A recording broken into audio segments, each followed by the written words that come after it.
12월 29일 월요일 새벽 무릎입니다. 사도신경으로 우리의 신앙 고백하면서 새벽 예배 시작하겠습니다.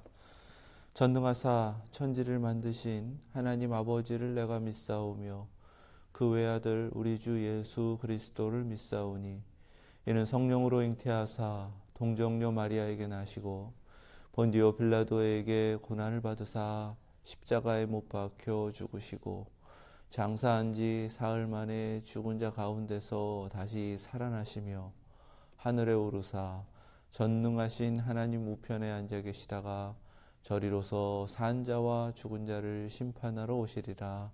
성령을 믿사오며 거룩한 공회와 성도가 서로 교통하는 것과 죄를 사하여 주시는 것과 몸이 다시 사는 것과 영원히 사는 것을 믿사옵나이다. 아멘. 찬송 486장 찬송 드리겠습니다.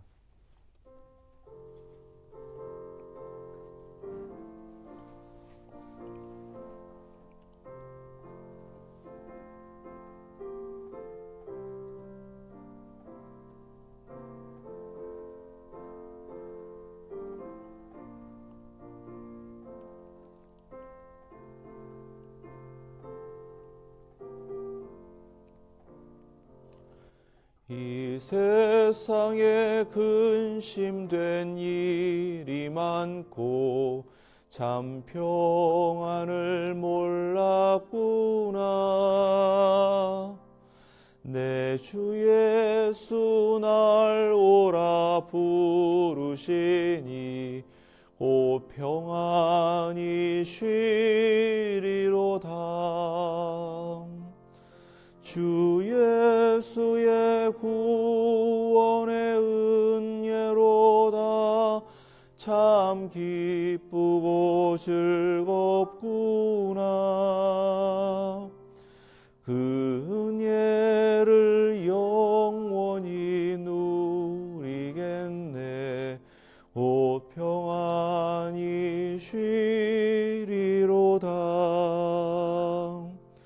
이 세상에 곤고한 일이 많고 참 쉬는 날 없었구나.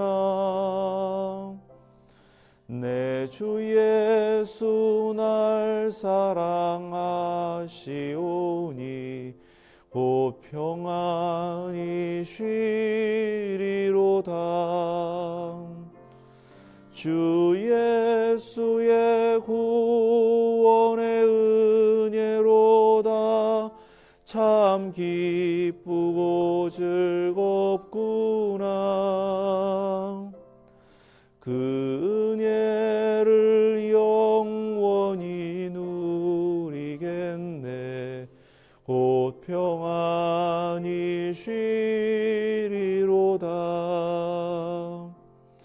이 세상에 죄악된 일이 많고 참 죽을 일 쌓였구나.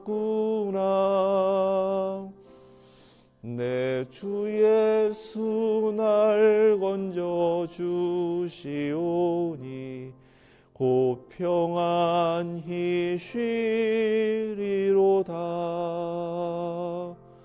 주 예수의 구원의 은혜로다. 참 기쁘고 즐겁구나. 그 은혜를 영원히 누리겠네. 곧 평안히 쉬리로다. 아멘. 믿습니다. 아멘. 오늘 주신 말씀은 마태복음 14장 1절에서 12절 말씀입니다. 신약성경 24페이지 마태복음 14장 1절에서 12절까지 말씀, 하나님의 말씀 믿음으로 함께 받겠습니다. 그때에 본봉왕 헤롯이 예수의 소문을 듣고 그 신하들에게 이르되 이는 세례 요한이라. 그가 죽은 자 가운데서 살아났으니 그러므로 이런 능력이 그 속에서 역사하는도다 하더라. 전에 헤롯이 그 동생 빌립의 아내 헤로디아의 일로 요한을 잡아 결박하여 옥에 가두었더니 이는 요한이 헤롯에게 말하되 당신이 그 여자를 차지한 것이 옳지 않다 하였음이라.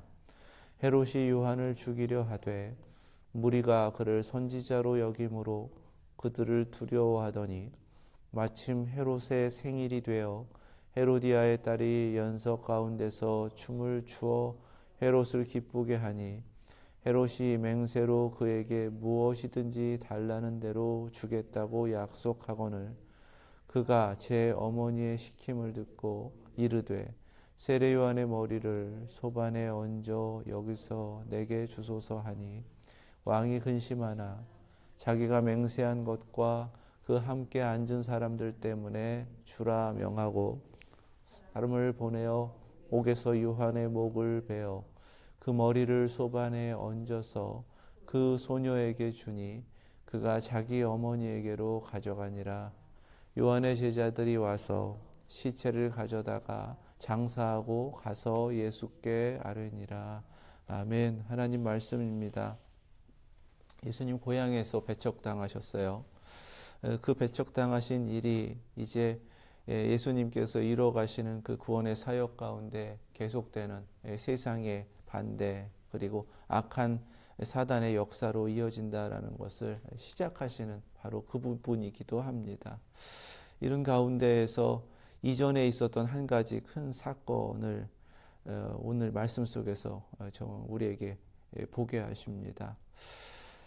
그 이유는 나사렛에서 행하신 예수님의 일이 그 지역의 분봉왕이었던 헤롯 안디바입니다. 그에게 전해졌어요. 그가 예수님의 소문을 들었습니다. 그 소문을 들었다는 것은 다른 것이 아니라 지혜로 가르치시고 능력을 행하셨다라는 것이고 많은 사람들이 예수님을 따르고 있다라는 소문입니다. 그때 그 소문을 들은 헤롯 안디바가 이제 세례 요한 이미 죽은 사람이에요. 그때는 이미 죽었는데 그를 잊지 못하고 기억하면서 두려움 가운데 그가 다시 살아났다. 이렇게 이야기를 합니다. 그러면서 이런 능력이 그 속에서 역사하는도다라고 하며 세례 요한이 가지고 있던 능력이 예수님께 나타나는 것이다. 이렇게 이상하게 되어져가는 일들을 이상하게 이해할 정도로 헤롯 안디바라는 사람이 좀 이상한 사람이었습니다. 그리고 세례 요한과의 관계 가운데에서 이루어졌던 일이 3절부터 오늘 말씀 12절까지 증거하고 계시는 거예요. 훨씬 그 이전에 있었던 일입니다. 헤롯 안디바가 원래 아내가 있었어요. 그런데 로마에서 헤로디아를 만나게 됩니다. 헤로디아는 자기의 이복 동생 헤롯 빌립의 아내였어요. 같이 이혼을 하고서는 재혼을 하게 됩니다. 헤롯은 자기가 이제 자기 눈에 들었던 여인을 만났기 때문에 그 쾌락을 주체하지 못하고 그 쾌락 때문에 그렇게 한 거고요. 헤로디아는 욕심이 있었던 여자입니다. 그래서 본봉왕이었던 헤롯의 권력을 탐하면서 그런 일이 벌어지는 거예요. 이 모습을 성경에서 이렇게 추잡한 세상의 모습인데 증거하는 이유가 있습니다. 지금 예수님께서 오신 세상이 그렇다는 것이고요. 예수님을 배척하는 세상이 그렇다는 것입니다. 이유는 저마다 다 다르지만 그 내면에 가지고 있는 공통점이 있는데 그것은 다 인간의 욕망이라는 겁니다. 자신들의 욕망대로 살고 그 욕망이 맞아떨어지면 이런 해괴망측한 일들도 저지르고 그런 것이 아니더라도 자신들의 욕망과 다르면 예수님을 배척하고 영접하지 않는 것이 세상이다라고 고발하는 거예요. 그리고 이 일로 인하여서 의로웠던 세례 요한, 죄사함의 회개의 세례를 외쳤던 그가 지나치지 않고 의로움으로 그 잘못을, 죄악을 고발합니다. 권력자였고요. 강력한 힘을 가지고 있었던 분봉왕 헤롯을 두려워하지 않고 그는 의로 그들의 죄악됨을 고발했습니다. 그 일로 인하여서 붙잡혀 들어갔고요. 그러나 세례 요한을 따르는 많은 사람들이 그리고 그를 선지자로 여겼던 사람들을 두려워했기 때문에 그냥 감옥에만 가두고 있었습니다. 그런데 이 헤로디아라는 여인이 세례 요한을 그냥 지나치지 않고 어떻게든 복수하고자 하는 그러한 마음을 버리지 않고 있었기 때문에 잔치자리에서 이 헤로디아의 딸이 춤을 추고 헤롯이 그것 때문에 취해서 기뻐하고 자기가 책임질 수 없는 맹세를 하고 그 맹세 지키겠다고 세례 요한을 참수하는 그런 엄청난 일을 저지른 사건입니다. 세상은 그렇게 악으로 가득하고 자기 욕망만을 가지고 있고 자신들의 쾌락에 취해서 원하는 대로만 살고 있는 세상, 그곳에 앞서 보내신 사람이 세례 요한이고 이제 예수님께서는 그가 예비한 길을 가시는 메시아로 오신 하나님이시다, 이렇게 증거를 하고 계시는 거예요. 이 사건을 통해서 오늘 우리에게 세례 요한이 간 길을 보게 하십니다. 세례 요한이 태어났을 때 누가복음 1장에서는요, 사가랴 제사장이 비로소 말을 할 수 있게 되면서 예언을 하게 되는데 그 아들에 대해서 이렇게 예언을 하였습니다. 누가복음 1장 76절부터 79절 말씀이에요. 이 아이여, 내가 지극히 높으신 이의 선지자라 일컬음을 받고. 지금 마지막 순간까지 세례 요한이 행한 것은 선지자의 사명이죠. 하나님 앞에서 하나님의 뜻만을 이루고 하나님의 말씀만을 선포한 사명입니다. 하나님의 의로움 앞에 세상의 불의함을 그냥 지나치지 않았던 것. 그는 선지자로 왔기 때문에 선지자의 사명을 끝까지 이룬 것입니다.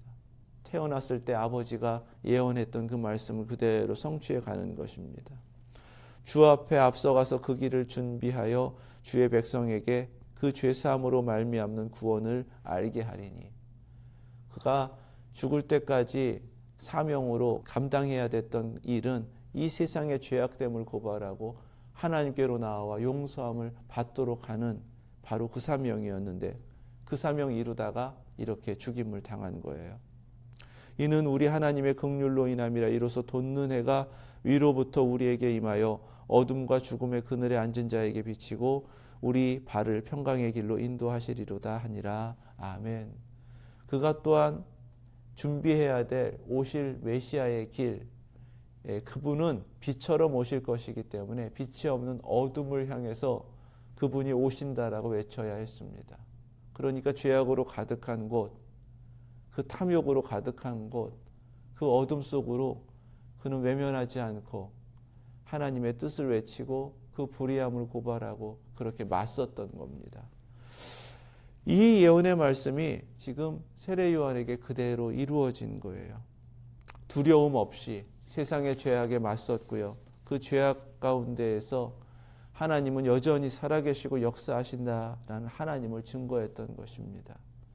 세례 요한도 사람인데 죽음을 두려워하지 않았을 것인가?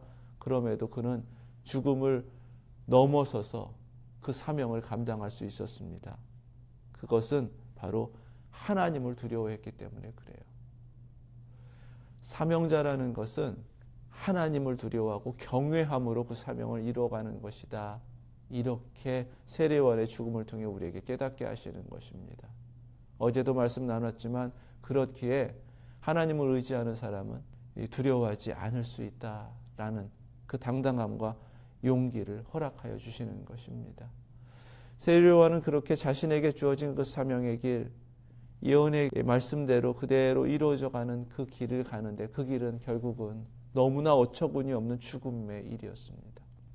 이 말씀 속에서 누구나 다 갖게 되는 마음은 하나님께서 지금 의인이 악한 권세에 이렇게 무참하게 희생당하는 이것을 그냥 놔두고 계신다라는 것을 보게 되는 거죠.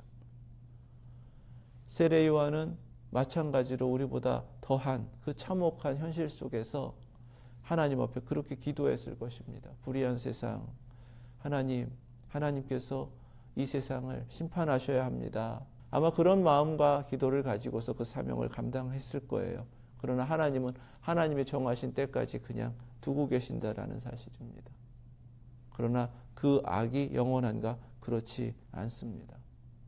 당장은 의인이 악한 권세에 세상에 굴복하는 것 같고 죽임을 당하는 것 같지만, 그러나 세례 요한은 하나님의 사람으로 사명을 감당했고 예수 그리스도께서 여자가 난 사람들 중에 이 사람보다 더 큰 자가 없다라고 하실 만큼 칭찬받는 그러한 사명자였고, 비록 이가 이 세상에선 크지만 천국에서는 지극히 작은 자가 그보다 크다 하신 말씀을 통해서 그가 이미 천국의 약속을 받은 사람이다 라는 그러한 선포까지 주님께서 친히 하셨다라는 것을 기억한다면 그는 철저히 이 세상이 아니라 하나님의 영원한 나라를 소망하면서 그 사명을 감당했다라는 것입니다. 이 땅의 죽음까지도 두려워하지 않고 넘어설 수 있는 그 용기, 그것은 하나님을 믿고 영원한 천국을 소망하는 믿음에서 온다라는 것을 또한 보게 하시는 거예요.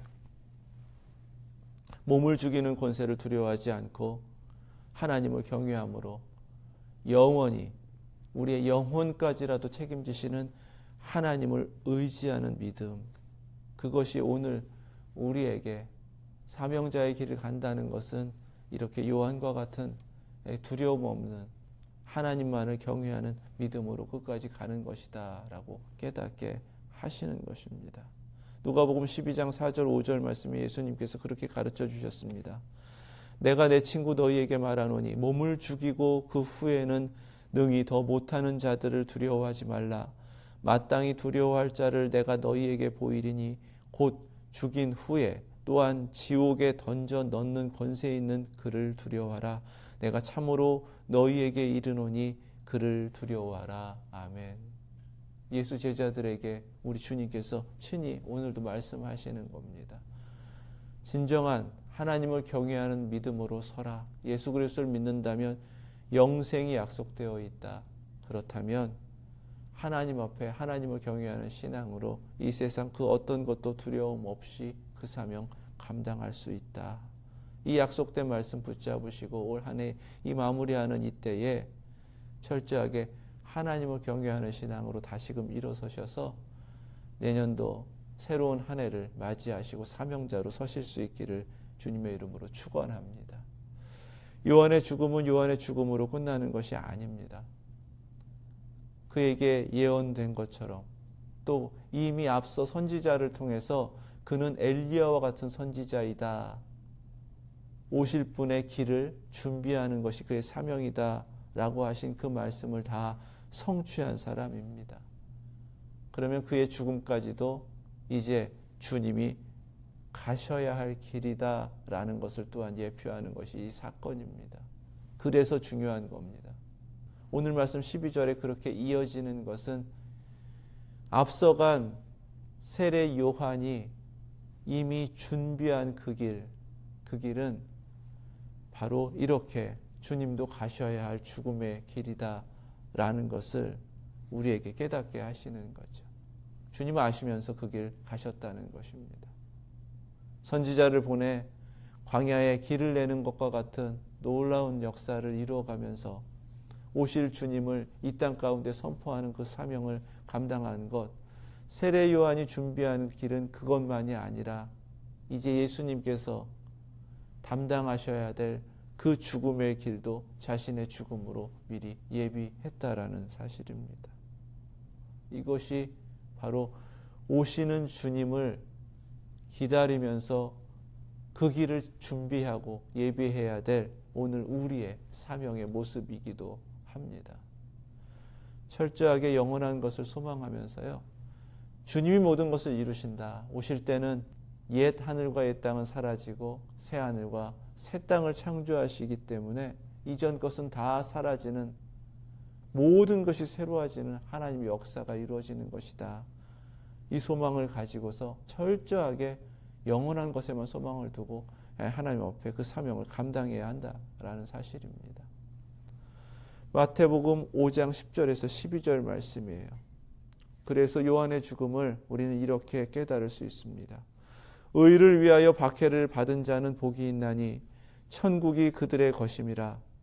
나로 말미암아 너희를 욕하고 박해하고 거짓으로 너희를 거슬러 모든 악한 말을 할 때에는 너희에게 복이 있나니 기뻐하고 즐거워하라. 하늘에서 너희의 상이 큼이라. 너희 전에 있던 선지자들도 이같이 박해하였느니라. 아멘. 요한은 이 길을 간 것입니다.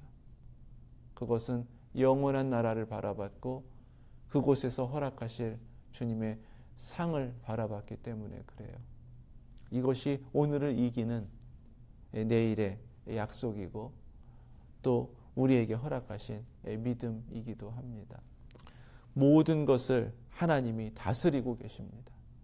설령 이 세상이 아무리 악이 창궐할지라도, 눈에 보이는 것이 아무리 절망스러운 모습일지라도, 하루하루 믿음의 사람들이 연약하게 그냥 고통하며 신음하는 모습을 볼지라도, 그래도 하나님께서 이루실 하나님의 나라는 반드시 이루어질 것이고, 우리가 기다리는 이 기다림 가운데는 알 수 없지만 하나님은 이미 정하셨기 때문에 그때는 우리 주님 공중으로 임하시고 모든 믿는 자들을 이름 부르시면서 그 잠에서 깨어 주님의 나라로 들어갈 수 있도록 그 영광의 몸으로 부활시켜 주시는 줄로 믿습니다. 기다림은 그렇게 영원한 것을 기다리는 거예요. 그리고 현재의 아픔까지도, 고통까지도, 절망까지도 주님을 바라보는 시선을 가지고 이겨 나가는 것입니다. 그리고 당장에 내 앞에 주어진 그 길이 설령 고난의 길일지라도, 고통의 길일지라도 믿음의 사람은요, 그 길밖에 없다라는 확신 속에서 그 길 가는 겁니다. 우리의 길이신 예수 그리스도가 앞서가신 길이기 때문에 우리는 다시 오시는 주님을 기다리면서 주님을 따라가는 그 길을 끝까지 완수해야 하는 줄로 믿습니다. 오늘 어려운 말씀이지만 그런 세상에 휩쓸리지 말고 의로움으로 구별되고 주님 가신 그 길을 이제는 우리는 따라가는 자들이니까 그렇게 주님의 뒤를 따라가면서 오시는 주님을 기다리라. 이 말씀 함께 깨달으시고 결단하시고 그렇게 주님 앞에 서시는 믿음의 사람 되실 수 있기를 주님의 이름으로 축원합니다. 기도하겠습니다. 거룩하신 하나님, 오직 믿음으로 하나님을 경외함으로 예수 그리스도의 십자가로 허락하신 그 의를 지키며 끝까지 하나님 앞에 서서 하나님의 뜻을 이뤄가는 하나님의 사람들 다 되게 하여 주시옵소서. 이 세상이 아무리 악할지라도 저희는 앞서가신 주님을 따라가게 하시고 온전히 주께서 이루어가신 대로 영원한 나라를 소망하면서 믿음으로 흔들림 없이 그 길을 끝까지 완수하는 믿음의 사람들 되게 하여 주시옵소서. 세상으로부터 구별되게 하시고 불의함에 타협하지 않게 하시고 자기 욕망에 이끌리지 않게 하시고 오직 말씀을 기준으로 나를 맞추어 드리며 내가 아니라 내 안에 살아계신 예수 그리스도만이 나타나는 바로 그 참된 믿음의 사람들 다 되게 하여 주시고 그 믿음으로 서서 2026년 새롭게 하실 하나님의 거룩한 뜻을 발견하고 그 뜻 앞에 순종하면서 오직 하나님의 뜻만을 이루어가는 웨스트엔드 예수 제자교회 되게 하여 주시옵소서. 예수 그리스도의 이름으로 기도드립니다. 아멘. 하늘에 계신 우리 아버지, 이름이 거룩히 여김을 받으시오며 나라 임하옵시며 뜻이 하늘에서 이룬 것 같이 땅에서 또 이루어지이다.